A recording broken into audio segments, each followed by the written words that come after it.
السلام علیکم.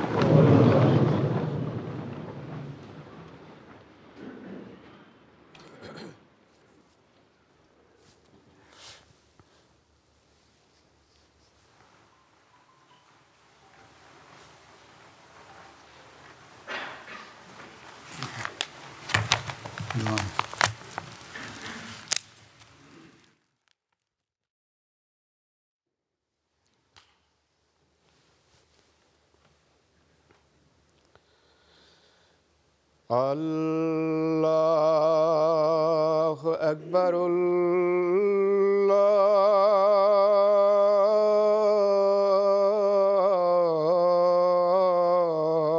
اللہ اکبر.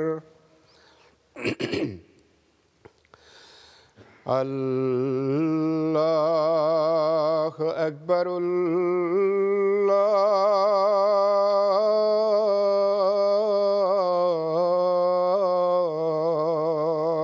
اکبر.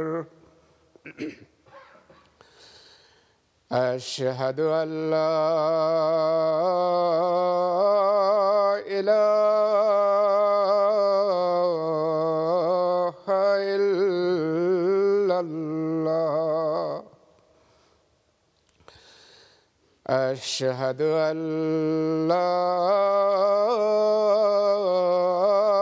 الہ الا اللہ. اشہد ان محمدًا رسول اللہ.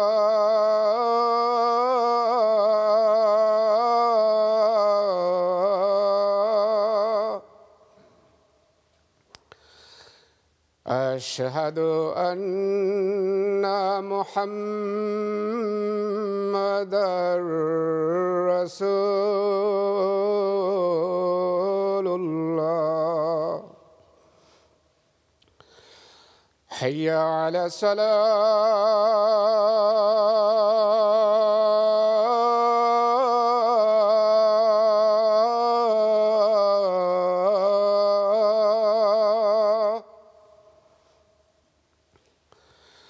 حی علی الصلاۃ.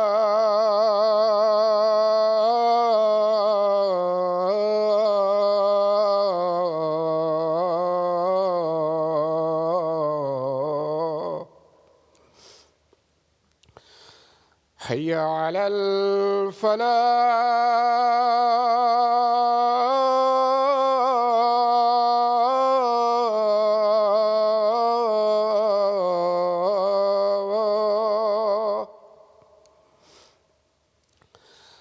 حی علی الفلاح.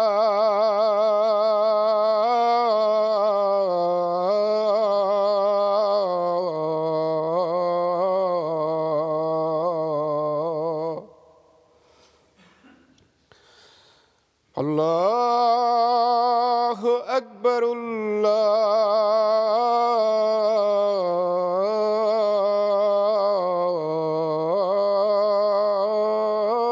اللہ اکبر. لا الہ الا اللہ.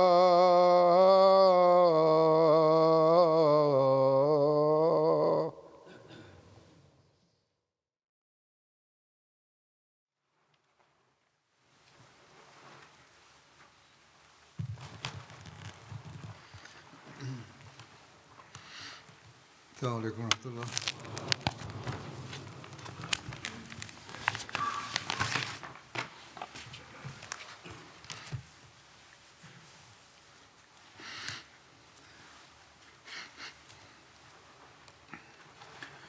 اشہد ان لا الہ الا اللہ وحدہ لا شریک لہ واشہد ان محمدًا عبدہ ورسولہ.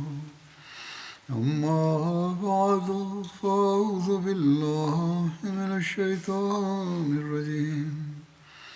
بسم اللہ الرحمن الرحیم. الحمد لله رب العالمين الرحمن الرحيم مالك يوم الدين إياك نعبد وإياك نستعين اهدنا الصراط المستقيم صراط الذين أنعمت عليهم غير المغضوب عليهم ولا الضالين.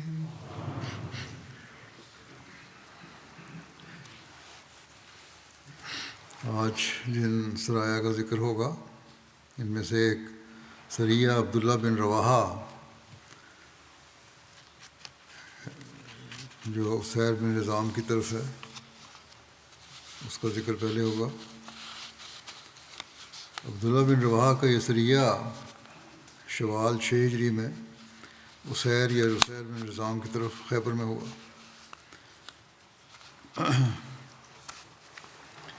تفصیل میں بیان ہوا ہے کہ جب ابو رافع سلام بن ابی حقیق کو قتل کیا گیا تو یہودیوں نے عسیر بن نظام کو اپنا امیر مقرر کیا.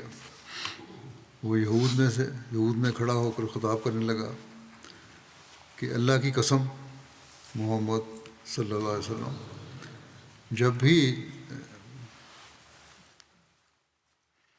یہود میں سے کسی طرف چلے یا اپنے ساتھیوں میں سے کسی کو بھیجا تو جس بات کا ارادہ کیا اس میں کامیاب ہو گئے، لیکن میں وہ کام کروں گا جو میرے ساتھیوں میں سے کسی ایک نے بھی نہیں کیا. یہود نے پوچھا کہ تمہارا کیا کرنے کا ارادہ ہے؟ عسیر بن نظام کہنے لگا میں قبیلہ غطفان کی طرف جاتا ہوں اور ان کو اکٹھا کرتا ہوں اور ہم محمد صلی اللہ علیہ وسلم کی طرف چل کر ان کے گھر میں گھس جائیں گے. جب بھی کوئی اپنے دشمن کے گھر میں آ کر حملہ کرتا ہے تو وہ اپنے مقصد میں کسی حد تک کامیاب ہو ہی جاتا ہے. تو یہود نے کہا کہ تمہارا خیال بہت اچھا ہے. چنانچہ وہ غطفان اور دیگر قبائل کی طرف چلا گیا اور ان کو رسول اللہ صلی اللہ علیہ وسلم کے خلاف جنگ کرنے کے لیے اکٹھا کرنے لگا.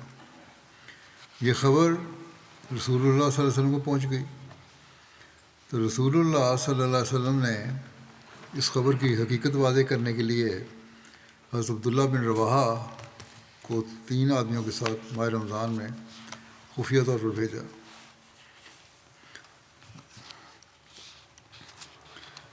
اس کی تفصیل میں بشیر احمد صاحب نے لکھا ہے کہ جب حضرت صلی اللہ علیہ وسلم کو ان حالات سے اطلاع ہوئی تو آپ نے فوراً اپنے ایک انصاری صحابی عبداللہ بن رواحہ کو 3 دوسرے صحابیوں کی معیت میں خیبر کی طرف روانہ فرمایا اور انہیں تاکید فرمائی کہ خفیہ جائیں اور سارے حالات معلوم کر کے جلد تر واپس آ جائیں. چنانچہ عبداللہ بن رواحہ اور ان کے ساتھی گئے اور خفیہ تمام حالات اور قوائف کا پتہ لے کر اور یہ تصدیق کر کے کہ یہ خبریں درست ہیں واپس آ گئے. بلکہ عبداللہ بن رواحہ اور ان کے ساتھیوں نے ایسی ہوشیاری سے کام لیا کہ خیبر کے قلعوں کے آس پاس گھوم کر اور عسیر بن نظام کی مجلس گاہوں کے پاس پہنچ کر خود عسیر اور اس کے ساتھیوں کی زبانی یہ سن لیا کہ وہ حضرت صلی اللہ علیہ وسلم کے خلاف یہ تدبیریں کر رہے ہیں. انہی دنوں میں یہ غیر مسلم شخص خارجہ بن حسیل اتفاقاً خیبر کی طرف سے مدینہ میں آیا اور اس نے بھی عبداللہ بن رواحہ کی تصدیق کی اور کہا کہ میں عسیر کو ایسی حالت میں چھوڑ کر آیا ہوں کہ وہ مدینے پر حملہ آور ہونے کے لیے اپنے لاؤ لشکر کو جمع کر رہا تھا.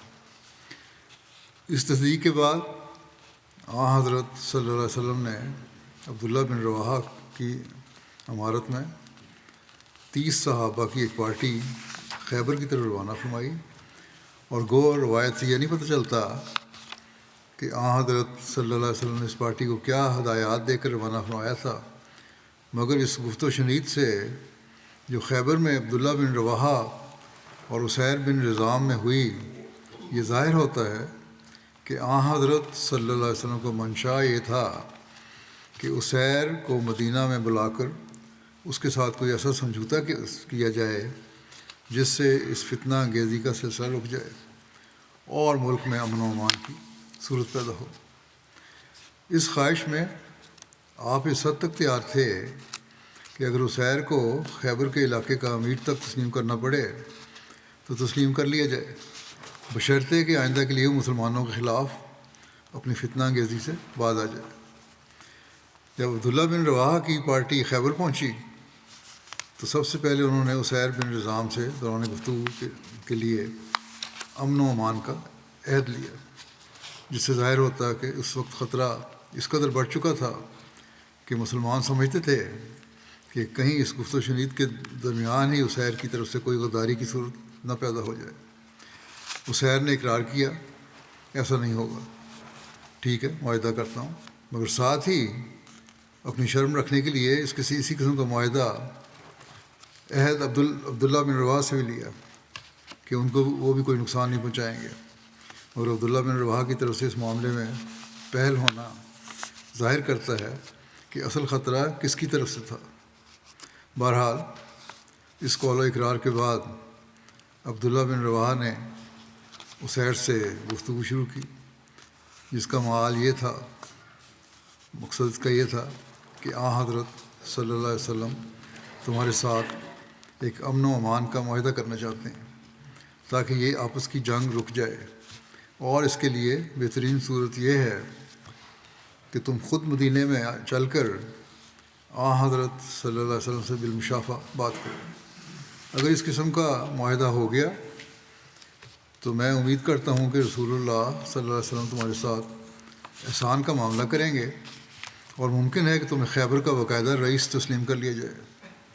عسیر کو جو سخت جہاد طلب تھا، یا یہ بھی ممکن ہے کہ اس کے دل میں کوئی اور نیت مخفی ہو، یہ تجویز پسند آئی، اور کم از کم اس نے یہ ظاہر کیا کہ مجھے یہ تجویز پسند ہے، مگر ساتھ ہی اس نے خیبر کے یہودی عمائد کو جمع کر کے ان سے مشورہ مانگا کہ مسلمانوں کی طرف سے یہ تجویز پیش ہوئی ہے، اس کے متعلق کیا کیا جائے۔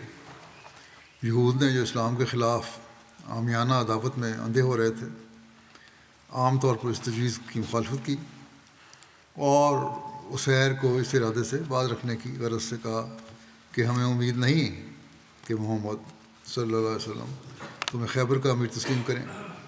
مگر عسیر جو حالات سے زیادہ واقف تھا اپنی بات پر قائم رہا اور کہنے لگا کہ تم نہیں جانتے کہ محمد صلی اللہ علیہ وسلم اس جنگ سے تنگ آیا ہوا ہے اور دل سے چاہتے ہیں کہ جس طرح ہو اس لڑائی کا سلسلہ رک جائے۔ الغرض عسیر بن رضام عبداللہ بن رواحہ کی پارٹی کے ساتھ مدینہ چلنے کے لیے تیار ہو گیا، اور عبداللہ بن رواحہ کی طرح خود اس نے بھی 30 یہودی اپنے ساتھ لے لیے۔ جب یہ دونوں پارٹیاں خیبر سے نکل کر ایک مقام کرکرہ میں پہنچیں جو خیبر سے 6 میل کے فاصلے پر تھا، تو عسیر کی نیت بدل گئی، یا اگر اس کی نیت پہلے سے خراب تھی تو یوں سمجھنا چاہیے کہ اس کے اظہار کا وقت آ گیا۔ چنانچہ اس نے باتیں کرتے کرتے بڑی ہوشیاری کے ساتھ مسلمانوں کی پارٹی کے ایک معزز فرد عبداللہ بن انیس انصاری کی تلوار کی طرف ہاتھ بڑھایا۔ عبداللہ فوراً تاڑ گئے کہ اس بدبخت کے تیور بدلے ہوئے ہیں، چنانچہ انہوں نے جھٹ اپنی اونٹنی کو ایڑ لگا کر اسے آگے کر لیا، اور پھر عسیر کی طرف گھوم کر آواز دی کہ اے دشمن خدا، کیا تم ہمارے ساتھ غداری کرنا چاہتے ہو؟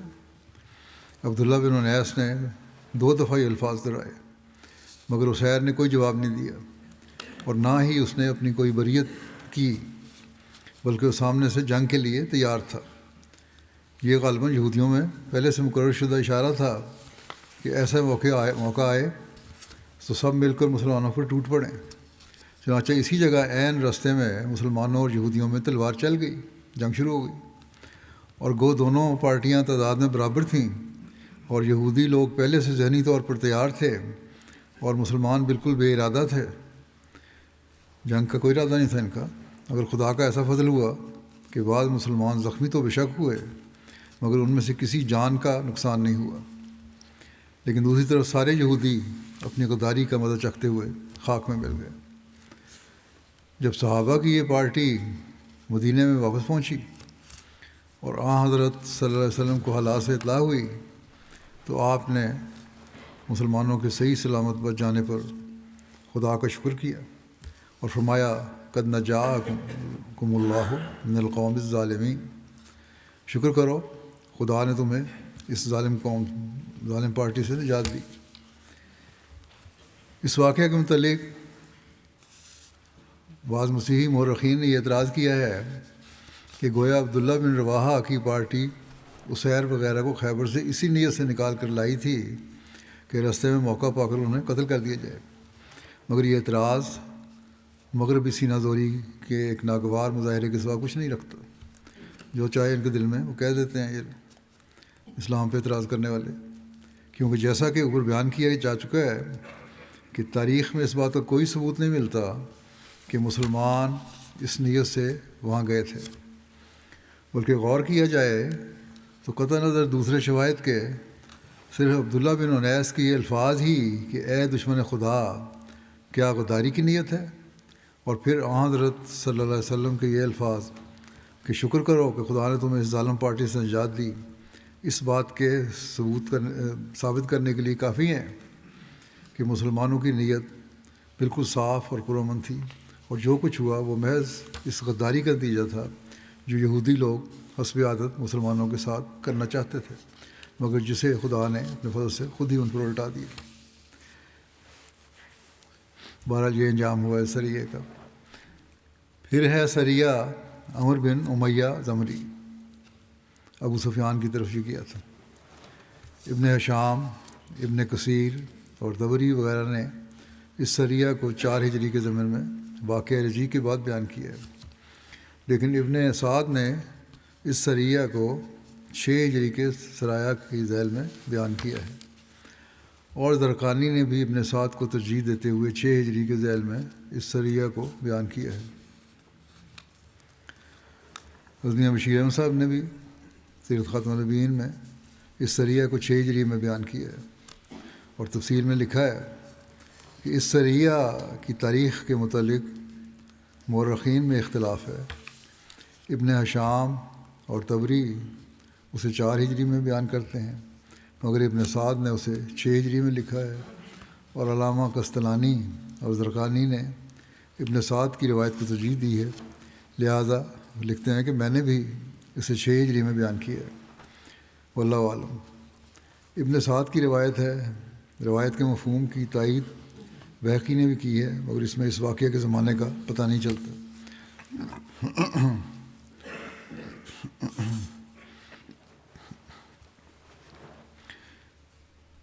اس سریہ کی تفصیل یوں ہے کہ ابو سفیان نے قریش کے چند آدمیوں کو کہا کہ کیا تم میں سے کوئی ایسا نہیں ہے جو محمد صلی اللہ علیہ وسلم کو اچانک قتل کر دے جب وہ بازاروں میں چلتے پھرتے ہوں؟ چنانچہ ابو سفیان کے پاس بادیہ نشینوں میں سے ایک آدمی ان کے گھر آیا اور اس نے کہا کہ تو مجھے لوگوں میں سے سب سے زیادہ مضبوط دل والا پائے گا، میری گرفت ان سے زیادہ سخت ہے اور میں سب سے تیز بھاگ سکتا ہوں، اگر تو میری مدد کرے تو میں ان کی طرف جاؤں گا یہاں تک کہ اچانک محمد صلی اللہ علیہ وسلم پر حملہ کر دوں، اور میرے پاس ایک خنجر ہے جو گدھ کے پر کی طرح ہے، اس سے میں محمد صلی اللہ علیہ وسلم پر حملہ کروں گا، پھر میں کسی قافلے میں مل جاؤں گا اور بھاگ کر اس قوم سے آگے بڑھ جاؤں گا، کیونکہ راستے کا میں بہت ماہر ہوں۔ ابو سفیان نے کہا تو ہی ہمارا ساتھی ہے۔ چنانچہ ابو سفیان نے اس کو اونٹ اور زیادہ راہ دیا اور کہا اپنے کام کو پوشیدہ رکھنا۔ وہ رات کو نکلا اور اپنی سواری پر 5 دن چلتا رہا، اور 6ٹی صبح وہ ہرہ میں پہنچا۔ ہرہ سیاہ پتھریلی زمین کو کہتے ہیں، اور مدینہ 2 ہروں کے درمیان تھا، ایک مشرقی ہرہ اور ایک مغربی ہرہ۔ بہرحال پھر وہ لوگوں کی طرف متوجہ ہوا، مدینہ پہنچ گیا۔ اور رسول اللہ صلی اللہ علیہ وسلم کے بارے میں پوچھنے لگا، یہاں تک کہ اس کو بتایا گیا آپ کے متعلق، تو اس نے اپنی سواری کو باندھا۔ پھر رسول اللہ صلی اللہ علیہ وسلم کی طرف آیا اور آپ صلی اللہ علیہ وسلم بنو عبد الاشر کی مسجد میں تھے۔ جب نبی کریم صلی اللہ علیہ وسلم نے اس کو دیکھا تو فرمایا، یقیناً اس آدمی کا دھوکہ دینے کا ارادہ ہے، پہچان گئے اس کی حالت سے، اور اللہ تعالیٰ اس کے اور اس کے ارادے کے درمیان میں حائل ہے۔ چنانچہ وہ رسول اللہ صلی اللہ علیہ وسلم حملہ کرنے کے لیے چلا تو اسید بن حضیر نے اس کو اس کی چادر کے اندر والے کنارے سے پکڑ کر کھینچا تو اچانک اس کے ہاتھ سے خنجر گر پڑا اور وہ پکارنے لگا، میرا خون، میرا خون، یعنی میری جان بخش کر دو۔ پکڑا گیا۔ حضرت اسید نے اس کو گردن سے پکڑا، پھر اس کو چھوڑ دیا۔ رسول اللہ صلی اللہ علیہ وسلم نے اس سے فرمایا، مجھے سچ سچ بتاؤ کہ تم کون ہو؟ اس نے کہا، میں امان طلب کرتا ہوں۔ تو آپ نے فرمایا، ہاں ٹھیک ہے۔ اس نے اپنا کام اور جو کچھ ابو سفیان نے اس کے لیے مقرر کیا بتایا تھا۔ تو رسول اللہ صلی اللہ علیہ وسلم نے اس کو چھوڑ دیا اور وہ اس شفقت پہ وہ مسلمان ہو گیا اور کہنے لگا کہ اے محمد صلی اللہ علیہ وسلم، میں لوگوں سے نہیں ڈرتا تھا، لیکن جب میں نے آپ صلی اللہ علیہ وسلم کو دیکھا تو میری عقل چلی گئی اور میرا دل کمزور ہو گیا۔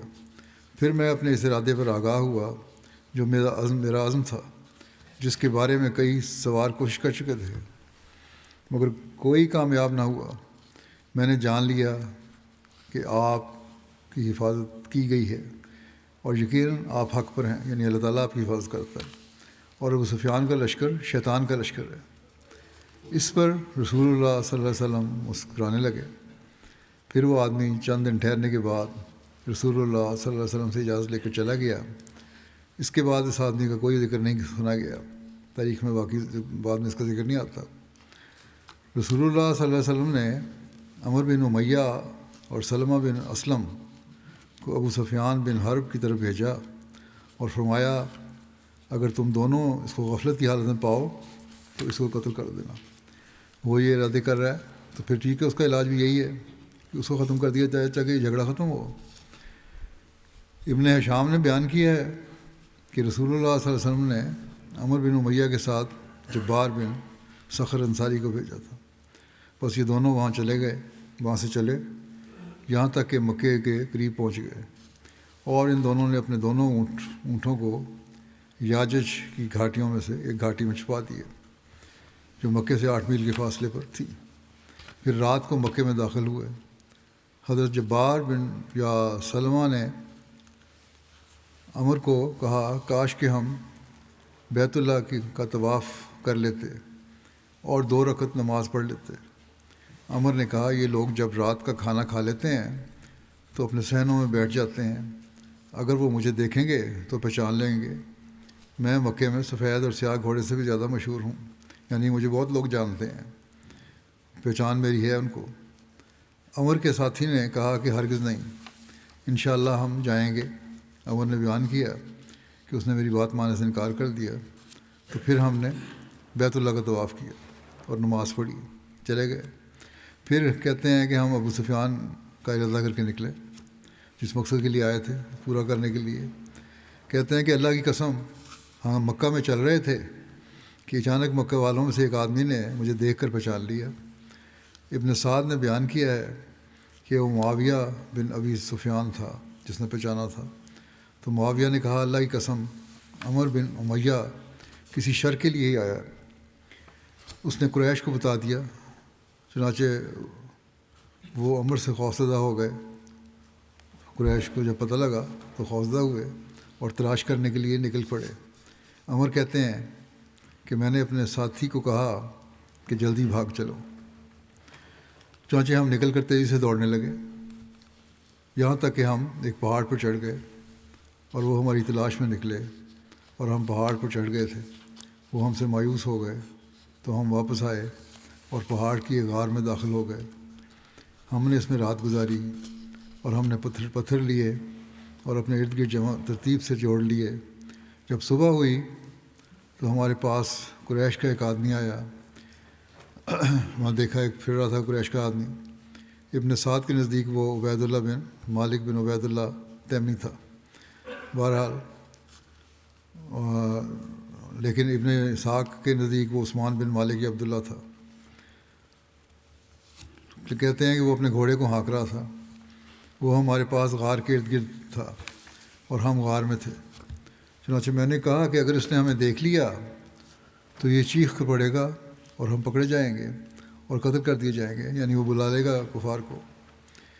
کہتے ہیں میرے پاس خنجر تھا جو میں نے ابو سفیان کے لیے تیار کر رکھا تھا. میں نے نکل کر اس کے سینے پر ایک وار کیا. وہ چیخا تو اہل مکہ نے اس کی آواز سن لی. میں واپس لوٹ آیا اور غار میں داخل ہو گیا اور لوگ اس کے پاس تیزی سے دوڑتے ہوئے آئے اور وہ زندگی کے آخری لمحات میں تھا. چنانچہ انہوں نے اس سے پوچھا کہ تجھے کس نے مارا تھا؟ تو اس نے کہا عمر بن امیہ نے، اور اس پر بہت غالب آ گئی اور وہ اسی جگہ پر مر گیا اور ہماری جگہ نہ بتا سکا. ایک روایت میں ہے کہ جب انہوں نے اس کو پایا تو اس میں اتنی سخت طاقت نہ تھی کہ مکے والوں کو ہماری جگہ بتا سکتا. عمر بن امیہ بیان کرتے ہیں کہ میں نے اپنے ساتھی کو کہا کہ تو اپنی جان بچا کر بھاگ جا. اب تم جاؤ اپنے اونٹ کے پاس جاؤ اور اس پر بیٹھ کر چلے جاؤ. چنانچہ وہ چلے گئے. عمر بن امیہ کہتے ہیں کہ پھر اس کے بعد میں چلا یہاں تک کہ زجنان پہنچ گیا. زجنان مکے سے ایک برید یعنی 12 میل کے فاصلے پر ایک پہاڑ تھا. کہتے ہیں پھر میں نے ایک پہاڑ کی طرف پناہ لی اور ایک غار میں داخل ہو گیا. عمر کہتے ہیں پھر میں وہاں سے نکلا یہاں تک کہ ارج میں آ گیا. ارج بھی مکے اور مدینہ کے درمیان ایک گھاٹی تھی جہاں قافلے ٹھہرتے تھے. پھر میں سواری پر سوار ہو کر چلا یہاں تک کہ جب میں نقی میں پہنچا. نقی جو ہے مدینہ سے 2 راتوں کی مسافت پر ایک جگہ تھی. ابن شام کی سیرت میں لکھا ہوا ہے فاصلہ. تو قریش کے مشرکین میں سے 2 آدمی مدینہ کی طرف آ رہے تھے جن کو قریش نے جاسوس بنا کر بھیجا تھا کہ وہ دیکھیں اور حالات و واقعات کی جستجو کریں. میں نے ان دونوں کو کہا تم اپنے آپ کو قیدی بنانے کے لیے حوالے کر دو. ان دونوں نے انکار کر دیا. میں نے ان دونوں میں سے ایک کو تیر مار کر قتل کر دیا اور دوسرے اپنے آپ کو حوالے کر دیا. میں اس کو باندھ کر مدینہ لے کر آیا. حوالے اسی طرح نہیں ہو گیا رک گئے بلکہ دونوں کی جنگ ہوئی تھی، وہاں تیر اندازی ہوئی تھی آپس میں. بہرحال عمر بن امیہ رسول اللہ صلی اللہ علیہ وسلم کو اپنے حالات و واقعات بتانے لگے اور رسول اللہ صلی اللہ علیہ وسلم ہنس رہے تھے. پھر آپ صلی اللہ علیہ وسلم نے عمر بن امیہ کے لیے خیر کی دعا کی. اس سریے کے بارے میں بعض مختلف روایات ہیں. ابن شام، ابن کثیر اور طبری وغیرہ نے اس سریے کو 4 ہجری میں بیان کرتے ہوئے اس زمانے میں حضرت خبیب بن عدی کی لاش کو لکڑی سے اتارنے کا ذکر کیا ہے. حضرت خبیب واقع رجیع میں قید ہو کر مکے میں فروخت کیے گئے تھے اور قریش نے ان کو لکڑی پر باندھ کر شہید کیا تھا. لیکن ابن سعد نے عمر بن امیہ کے سریے کے ضمن میں لاش کو لکڑی سے اتارنے کا ذکر نہیں کیا. اور ابن سعد کی روایت اس بارے میں زیادہ بہتر لگتی ہے کیونکہ حضرت خبیب کی لاش کے اتارنے کے لیے ایک اور پارٹی کے جانے کا ذکر کتب میں علیحدہ ملتا ہے. زرقانی نے بھی یہی موقف اختیار کیا ہے اور عمر بن امیہ کے سریہ کے آخر میں لکھا ہے کہ خبیب بن عدی کی لاش کے اتارنے کے لیے رسول اللہ صلی اللہ علیہ وسلم نے حضرت زبیر اور مقداد کو بھیجا تھا. اس بارے میں سیرت خاتم النبیین میں حضرت مرزا بشیر احمد صاحب نے بھی لکھا ہے کہ عمر بن امیہ کے سریہ کے ضمن میں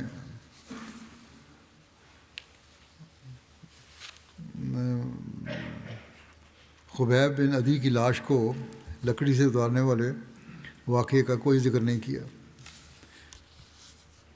آپ نے جو لکھا ہے اس میں اس کی تفصیل اس طرح آپ نے لکھی ہے کہ غزوہ احزاب کی ذلت بھری ناکامی کی یاد نے قریش مکہ کے تن بدن میں آگ لگا رکھی تھی اور طبعاً یہ غلبی آگ زیادہ تر ابو سفیان کے حصے میں آئی تھی جو مکے کا رئیس تھا اور احزاب کی مہم میں خاص طور پر ذلت کی مار کھا چکا تھا. کچھ عرصے تک ابو سفیان اس آگ میں اندر ہی اندر جلتا رہا مگر بالآخر معاملہ اس کی برداشت سے نکل گیا اور اس آگ کے مخفی شعلے باہر آنے شروع ہو گئے. طبعاً کفار کی سب سے زیادہ عداوت بلکہ در حقیقت اصل عداوت حضرت صلی اللہ علیہ وسلم کی ذات کے ساتھ تھی۔ اس لیے ابو سفیان اس خیال میں پڑ گیا کہ جب ظاہری تدبیروں اور ہیلوں کا کوئی نتیجہ نہیں نکلا تو کیوں نہ کسی مخفی تدبیر سے محمد صلی اللہ علیہ وسلم کا خاتمہ کر دیا جائے۔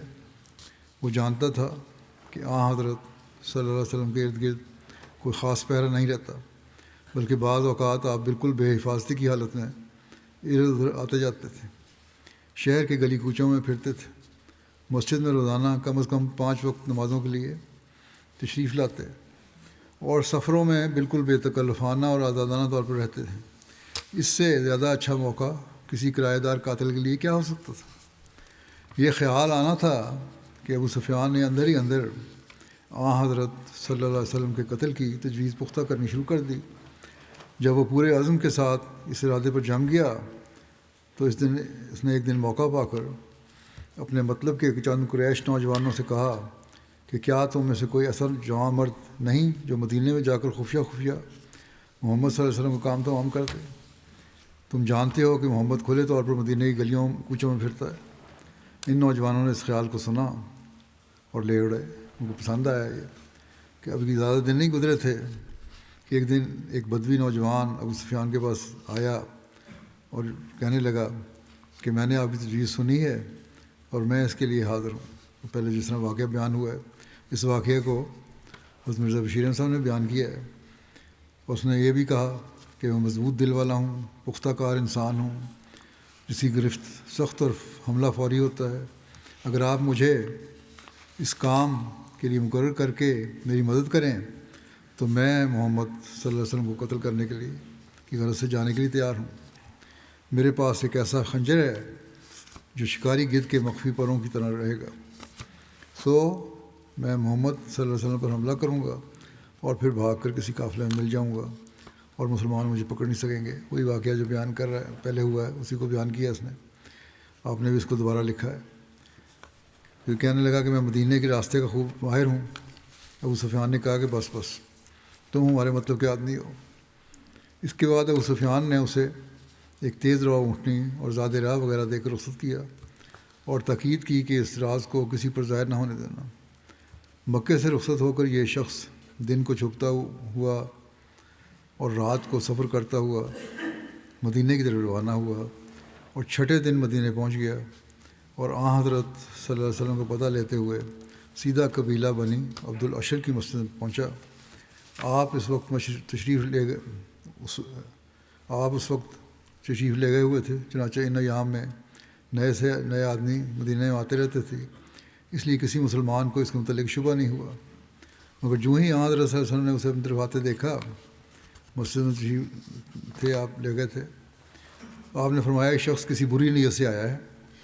وہ یہ الفاظ سن کر اور بھی تیزی کے ساتھ آپ کی طرف بڑھا، مگر ایک انصاری رئیس اسید بن حضیر فوراً لپک کر اس کے ساتھ لپٹ گئے اور اس جدوجہد میں ان کا ہاتھ چھوئے، اس کی چھپی ہوئی خنجر پر جا پڑا، جسے وہ گھبرا کے بولا کہ میرا خون میرا خون۔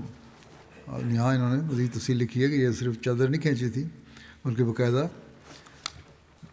آپ نے پکڑنے کی کوشش کی تھی اس کو، جس کی وجہ سے پھر اس کا خنجر اس کے ہاتھ سے نکل گیا۔ بہرحال اس نے پھر یہ آواز بلند کی کہ بخش دو مجھے۔ جب اسے مغلوب کر لیا گیا تو حضرت صلی اللہ علیہ وسلم نے سے پوچھا کہ سچ سچ بتاؤ کہ تم کون ہو اور کس ارادے سے آئے ہو۔ اس نے کہا میری جان بخشی کی جائے تو میں بتا دوں گا۔ پھر اس نے جیسا کہ ذکر ہو چکا ہے ساری کہانی سنائی اور آپ صلی اللہ علیہ وسلم نے اسے فرمایا کہ ٹھیک ہے تمہیں معاف کر دیا جائے گا۔ اس نے عام صلی اللہ علیہ وسلم کی خدمت میں عرض کر دیا اور بتایا کہ ابو سفیان نے اس سے اس قدر انعام کا وعدہ کیا تھا۔ اس کے بعد یہ شخص چند دن تک مدینہ میں ٹھہرا اور پھر اپنی خوشی سے مسلمان ہو کر حضرت صلی اللہ علیہ وسلم کے حلقہ بگوشوں میں داخل ہو گیا۔ ابو سفیان کی اس خونی سازش نے اس بات کو آگے سے بھی زیادہ ضروری کر دیا کہ مکے والوں کے ارد گرد کے ارادے اور نیت سے آگاہی رکھی جائے۔ چنانچہ آپ نے اپنے 2 صحابی عمر بن امیہ غمری اور سلمہ بن اسلم کو مکے کی طرف روانہ فرمایا، اور ابو سفیان کی سازش قتل اور اس کے سابقہ خون شام کارروائیوں کو دیکھتے ہوئے انہیں اجازت دی کہ اگر موقع پائیں تو بے شک اسلام کے اس حربی دشمن کا خاتمہ کر دیں۔ مگر جب امیہ اور اس کا ساتھی مکے میں پہنچے تو قریش ہوشیار ہو گئے، اور یہ تو صحابی اپنی جان بچا کر مدینے کی طرف واپس لوٹ آئے۔ راستے میں انہیں قریش کے 2 جاسوس مل گئے جنہیں رؤسائے قریش نے مسلمانوں کی حرکات و سکنات کا پتہ لینے اور حضرت صلی اللہ علیہ وسلم کے حالات کا علم حاصل کرنے کے لیے بھیجا تھا، اور کوئی تعجب نہیں کہ یہ تدبیر بھی قریش کی کسی اور خونی سازش کا پیش خیمہ ہو۔ مگر خدا کا فضل ہوا کہ امیہ اور سلمہ کو ان کی جاسوسی کا پتہ چل گیا، جس پر انہوں نے ان جاسوسوں پر حملہ کر کے انہیں قید کر لینا چاہا، مگر انہوں نے سامنے سے مقابلہ کیا۔ چنانچہ اس لڑائی میں ایک جاسوس تو مارا گیا اور دوسرے کو قید کر کے وہ اپنے ساتھ مدینہ میں واپس لے آئے۔ باقی انشاءاللہ آئندہ پاکستان کے حالات کے لیے دعا کے لیے کہتا رہتا ہوں۔ اس میں تو شدت بعض دفعہ بہت زیادہ آ جاتی ہے، اور انتظامیہ اور حکومت بھی لگتا ہے کہ شدت پسند مولویوں کے ہاتھوں میں کھلونا بنی ہوئی ہے۔ پہلے تو یہ خبریں آتی تھیں کہ مسجد کا مینارہ گرا دیا یا محراب گرا دی، ان کو یہ اعتراض تھا۔ لیکن اب ڈسکے میں کل انہوں نے سڑک بنانے کے بہانے پہلے نوٹس بھیجا کہ اتنی جگہ ہم لیں گے اور وہاں بلڈوزر پھیر کے جگہ صاف کریں گے، اس سے پھر تھوڑا سا حصہ غسل خانے وغیرہ مسجد کے آتے تھے، لیکن جب بلڈوزر لے کر آئے تو انہوں نے مولویوں کی کہنے پر ساری مسجد کو مسمار کر دیا اور شہید کر دیا۔ یہ مسجد پرانی بنی ہوئی ہے، پارٹیشن سے پہلے کی بنی ہوئی تھی، اور چودھری ظفر اللہ خان صاحب کے نشت بنوائی تھی۔ بہرحال یہ آج کل اب اس حد تک بڑھ گئے ہیں، اللہ تعالیٰ ہی ہے جو ان کی جلد پکڑ کے سامان پیدا فرمائے اور ان کے مگر ان لوگوں پر الٹائے۔ اس لیے احمدیوں کو خاص طور پہ پاکستان کے احمدیوں کو بہت زیادہ دعاؤں کی ضرورت ہے، اس طرف توجہ دیں۔ اسی طرح فلسطین کے بارے میں بھی جو معاہدہ ہو رہا ہے، کوئی کہتے ہیں ہو گیا، کبھی کہا جاتا ہے نہیں ہوا، تو یہ معاہدے کے بعد پھر واقعات ہو رہے ہیں، تو اس بات پہ بعض لوگ بے جا خوشی کا اظہار کرنے لگ گئے ہیں، لیکن ان کو سمجھنا چاہیے کہ دجالی طاقتوں کا کوئی اعتبار نہیں ہوتا، یہ کہتے کچھ ہیں کرتے کچھ ہیں، اس لیے اتنی زیادہ خوش فہمی کی ضرورت نہیں ہے، ان کے لیے دعاؤں کی ضرورت بھی ہے، اور مسلمانوں کو عقل سے کام لے کر اپنے حق حاصل کرنے کی طرف کوشش بھی کرنی چاہیے۔ اللہ تعالیٰ مسلم قوم کو بھی اس کی عقل عطا ہے۔ اس وقت میں چند مرحومین کا ذکر کروں گا اور جنازہ غائب پڑھاؤں گا بعد میں۔ اس پہلا ذکر ہے مکرم شیخ مبارک احمد صاحب کا، یہ ناظر دیوان تھے ربا میں صدر احمدیہ کے۔ یہ 11 جون کو 77 سال کی عمر میں وفات پا گئی، انا للہ و انا الیہ راجعون۔ مرحوم موسی تھے، پیدائشی احمدی تھے، اور ان کے دادا شیخ محمد الدین صاحب نے 1938 میں بیعت کی تھی۔ کتھن ننگل تحصیل بٹالہ ضلع گرداسپور سے تھا ان کا تعلق۔ شیخ مبارک صاحب نے BA B.Ed تعلیم حاصل کرنے کے بعد 66 سے 81 تک تقریباً 15 سال بطور استاد تعلیم اسلام ہائی اسکول خدمت کی۔ اس کے علاوہ بعد میں پھر جب اسکول نیشنلائز ہو گئے تھے 73 میں، اس کے بعد پھر انہوں نے بعض جگہ دوسرے اسکولوں میں بھی حکومت کی سروس بھی کی، تدریس کے فرائض انجام دیے، اور بہرحال 40 سال تک ان کا جماعت کی خدمت کا عرصہ ہے۔ خلیفۃ المسیح ثالث کی خدمت میں انہوں نے وقف کو پیش کیا۔ 1982 میں انہوں نے اس کا وقف قبول فرمایا ان کا، اور پھر 1982 میں خلیفہ مسیح رابع رحمۃ اللہ تعالیٰ نے سلسلہ جوبلی میں ان کو نائب وکیل کے طور پر تعینات فرمایا۔ پھر نائب وکیل المال کا طور پر بھی خود ان کی توفیق ملی، ایڈیشنل ناظر بیت المال صدر احمدیہ کی توفیق ملی، پھر ناظر بیت المال کے طور پہ بھی کام کیا انہوں نے، پھر اس کے بعد ناظر دیوان کے طور پر، ناظر اشتہارات ناطا کے طور پر ایک لمبا عرصہ ان کو جماعت کی خدمت کی توفیق ملی۔ اور اسی طرح ذیلی تنظیموں میں انصار اللہ کے قائد، خدام الاحمدیہ کے محتمم رہے مختلف عہدوں پر۔ ان کے بھانجے اور داماد ہیں حسان محمود صاحب ربی ہیں، کہتے ہیں خلافت کے ساتھ اخلاص و وفا کا تعلق ہمیشہ یہ کہا کرتے تھے تعلق رکھنا اور مالی معاملات میں دخل نہیں دینا، یہ نصیحت کیا کرتے تھے مربیان کو۔ کہتے ہیں کہ وہ نمازوں کا خصوصی اہتمام کرتے، آخری عمر تک نمازوں کی ادائیگی مسجد میں جا کے ادا کرنے کی کوشش کرتے، اور ہمیشہ جماعتی اور نجی محفلوں میں اپنا آپ خلافت سے تعلق رکھنے کی تاکید کرتے، اور ہمیشہ یہ دعا کرتے کہ میری اولاد کو بھی خلافت سے جوڑے رکھ۔ اور پھر کہتے ہیں یہ کہ میں تو ہر بات خلیفۃ مسیح کو لکھتا ہوں، کیونکہ چھپاتا نہیں، اور غلطی ہوگی تب بھی لکھ دیتا ہوں تاکہ اس کی اصلاح ہو جائے اور مجھے فائدہ ہو جائے۔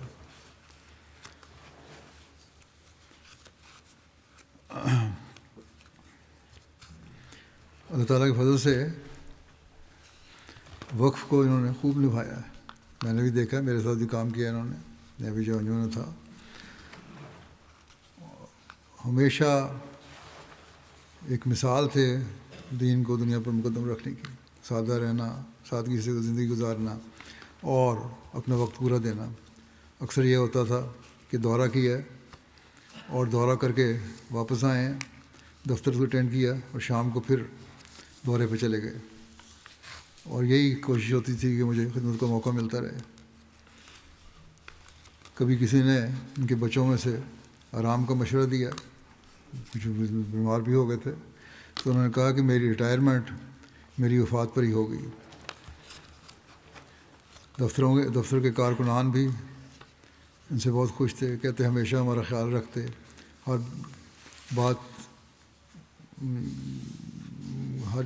بات کا جائزہ لیتے اور اسے پورا کرنے کی کوشش کرتے، ہماری ذاتی ضروریات کو بھی۔ اسی طرح انہوں نے لکھا ہے کہ مطالعے کا بہت شغف تھا، اور کہتے ہیں میں نے دیکھا ہے گھر میں ہر وقت مطالعہ کر رہے ہوتے تھے، اور حضرت مسیح علیہ السلام کی کتب اور ملفوظات کا گہرا مطالعہ کیا ہوا تھا، اور بچوں کو بھی اس کی تاکید کرتے تھے۔ جماعتی قواعد اور ضوابط کا ان کو بہت زیادہ علم تھا، اور فیصلہ لینے کی قوت بھی تھی۔ اللہ تعالیٰ نے ان کو صلاحیتوں سے نوازا ہوا تھا۔ جو ریویژن ہوئی ہے انجمن کے قواعد کی، اس وقت میں کمیٹی میں بھی تھے، اور بڑی صاحب رائے دیا کرتے تھے۔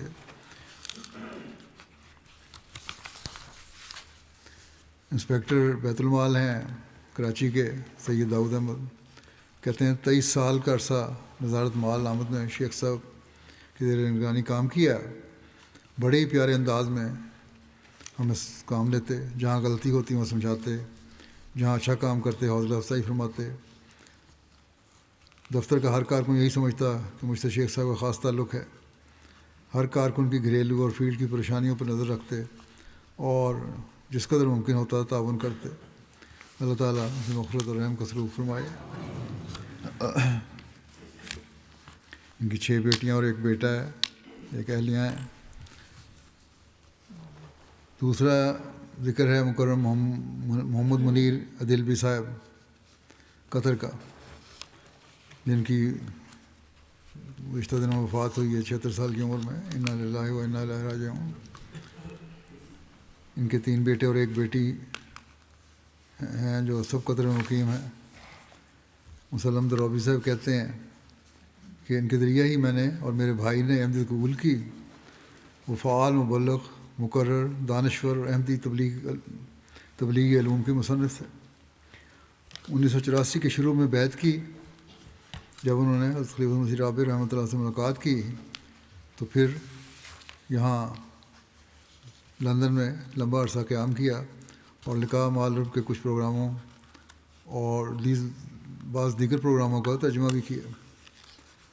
10 سے زیادہ کتابیں لکھی ہیں انہوں نے، جن میں سے 7 کتب جماعت احمدیہ کی تبلیغ پر مشتمل مضامین کے بارے میں ہیں۔ دیر سے آئے لیکن بہت کام کر گئے۔ شام جماعت میں سیکریٹری تبلیغ اور سیکریٹری تعلیم و تربیت کے طور پر خدمت کی۔ درجنوں احباب نے ان کے ذریعے بیعت کی۔ ہوش عرب کے بستی میں احمدیت ان کے ذریعے سے آئی۔ اس بنا پر احمدیت کے مخالفین نے ان کی کار کو بھی آگ لگا دی۔ ایک دفعہ ان کے مناظروں اور تبلیغی نشستوں کی وجہ سے حکام کے پاس شکایت کی گئی، جس کی وجہ سے وہاں ہوش عرب کی بستی کے بعض افراد کے ساتھ 1989 میں 89 میں سابقہ حکومت کی جیلوں میں کئی مہینے قید رہے۔ شام کے حالات خراب ہونے کے بعد اپنے بچوں کے ساتھ قطر چلے گئے۔ صدر جماعت سیریا لکھتے ہیں وسیم صاحب، کئی کتابیں تصنیف کیں جن سے احمدی کتبخانہ مالا مال ہوا۔ احمدی تعلیمات کو انہوں نے سادہ انداز میں واضح طور پر پیش کیا۔ ان کی وجہ سے بہت سے لوگ احمدیت میں داخل ہوئے۔ باصل دلوی صاحب کہتے ہیں اپنی پوری زندگی احمدیت کی خدمت میں گزاری اور خلافت کے عاشق تھے، اور خلیفۃ المسیح رابع کے لیے انگریزی سے عربی میں ترجمانی کی۔ انہوں نے احمدیت کے مجاہد تھے۔ انہوں نے احمدیت کی تبلیغ اور نشر و اشاعت کے لیے اپنی زندگی وقف کر دی اور سیریا میں موجود بہت سے احمدیوں کی ہدایت کا سبب بنے۔ تبلیغ کے لیے انہوں نے مختلف ممالک کا سفر بھی کیا۔ 2013 میں سیریا کے بحران کی وجہ سے قطر منتقل ہو گئے اور وہاں فیس بک پر احمدیت اور خلافت کے بارے میں لکھتے رہے اور دلچسپی کے رکھنے والوں سے رابطے میں رہتے۔ آپ ایک فصیح مقرر تھے اور قرآن و سنت سے حضرت مسیح موعود علیہ الصلوۃ والسلام کے پیغام کی صداقت کے دلائل اور شواہد پر گہری نظر رکھتے تھے۔ انہوں نے خلافت کی عظمت اور دفاع میں انگریزی سے عربی میں متعدد کتب کا ترجمہ بھی کیا۔ انہوں نے اپنی ذات، زبان، قلم اور زندگی کو احمدیت کی تبلیغ اور دفاع کے لیے وقف کر دیا تھا۔ اپنے موقف اور حضرت مسیح علیہ السلام کے پیغام کی صداقت پر ایمان کی وجہ سے انہوں نے اپنے خاندان اور دمشق کے معاشرے کی طرف سے بہت صدمات بھی برداشت کرنے پڑے۔ نزار عجیب صاحب کہتے ہیں مجھے دلوی صاحب کے ذریعے احمدیت سے تعارف ہوا۔ مکرم خالد نظام صاحب نے آپ کی دجال کے بارے میں کتاب کہیں سے حاصل کی۔ مجھے یہ کتاب بہت اچھی لگی اور اس نے میرے سارے مفاہیم بدل ڈالے۔ اس کے بعد میں نے ان کی کتاب قتل مرتد اور پھر جنوں کے بارے میں پڑھی اور ان سے فون پر رابطہ کیا۔ پھر میں نے اور خالد نظام صاحب نے بیعت کر لی۔ مرحوم کو علم ہوا تو بہت خوش ہوئے۔ ڈاکٹر عمران رحمان صاحب صدر جماعت قطر کہتے ہیں انتہائی منکسر المزاج تھے اور نظام جماعت سے ہمیشہ مضبوط تعلق رکھتے تھے۔ خلافت سے آپ کی محبت اور اطاعت بہت غیر معمولی تھی۔ MTA کے ذریعے خطبات یہاں سنتے اور باقی پروگرام بھی دیکھتے میرے، اور اس کا بہت اظہار کرتے تھے۔ مالی قربانی میں پیش رہتے، اس بات کو یقینی بناتے کہ ان کے چندے جو ہیں سب سے پہلے ادا ہوں۔ وفات سے کچھ روز قبل بھی انہوں نے کہتے ہیں مجھے اور مربی صاحب کو اور سیکرٹری مال کو اپنے گھر بلایا اور ان کا وقف عید کا چندہ ادا کرنا ہے وہ لے لیں آ کے۔ غلط رپورٹوں کی وجہ سے وہاں بھی ان کو سیکیورٹی حکام نے طلب کیا لیکن پھر چھوڑ دیا۔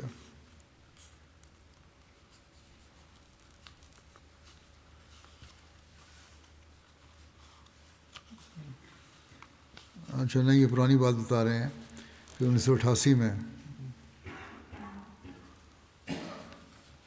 ان کو وہاں اپنے شام میں پھر لکھا ہے کسی نے ان کے بارے میں کہ آپ کو شام کے ٹی وی پروگراموں میں متعدد بار مدعو کیا گیا جہاں آپ نے اسلام میں مرتد کی سزا کی ممانعت پر ممتاز علماء سے بحث کی۔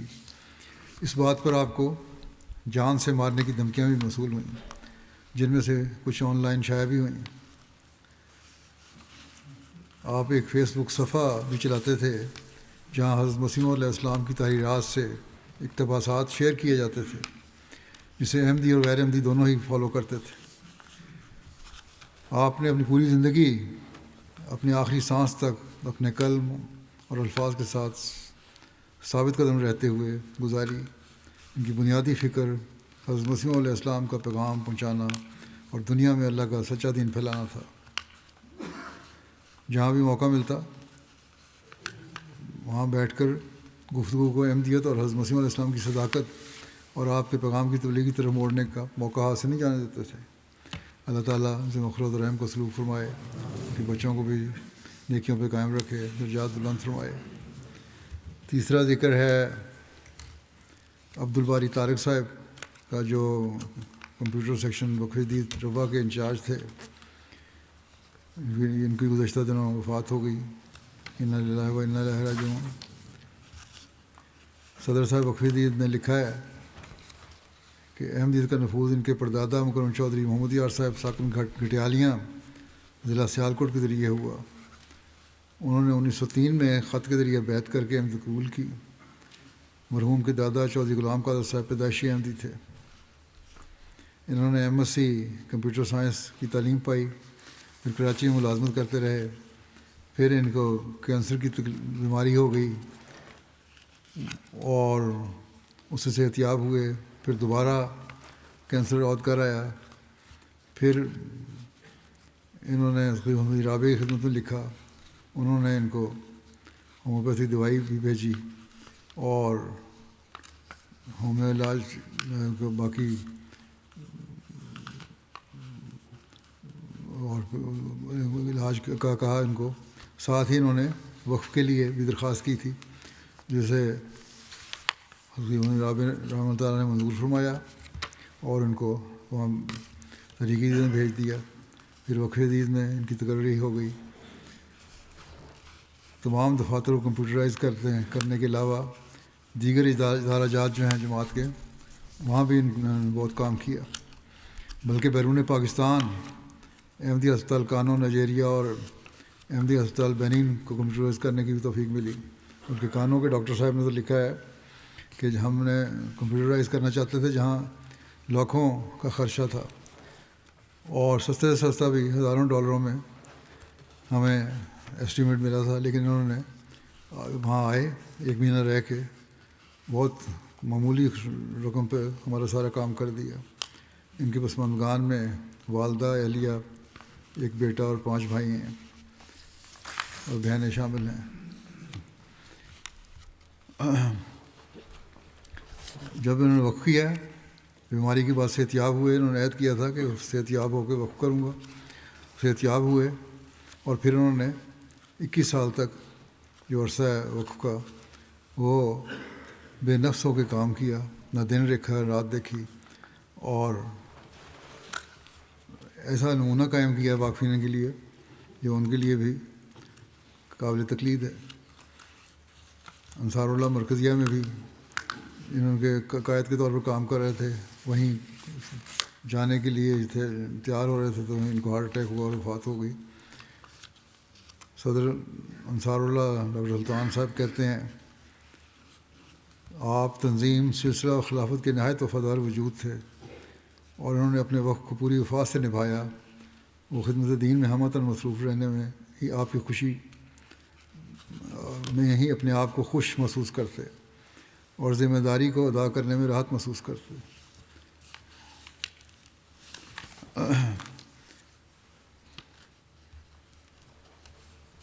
کسی نے ان کو کہا کہ کاروبار آپ لوگوں کا کام کرتے ہیں تو ان سے اجرت لے لیا کریں، سافٹ ویئر وغیرہ بناتے ہیں، اتنی محنت کر رہے ہیں آپ۔ کہنے لگے میں وقف زندگی ہوں اور مجھے معاوضہ خدا کے پاس ملے گا۔ آپ نے وقف کے تقاضوں کو بخوبی نبھایا، جیسا کہ میں نے کہا، اور وقف کی برکات پر کامل یقین تھا، اور آخری سانس تک خدمت کرنے کا عہد کیا تھا، جسے انہوں نے پورا کیا۔ اللہ تعالیٰ ان سے رحم اور مغفرت کا سلوک فرمائے۔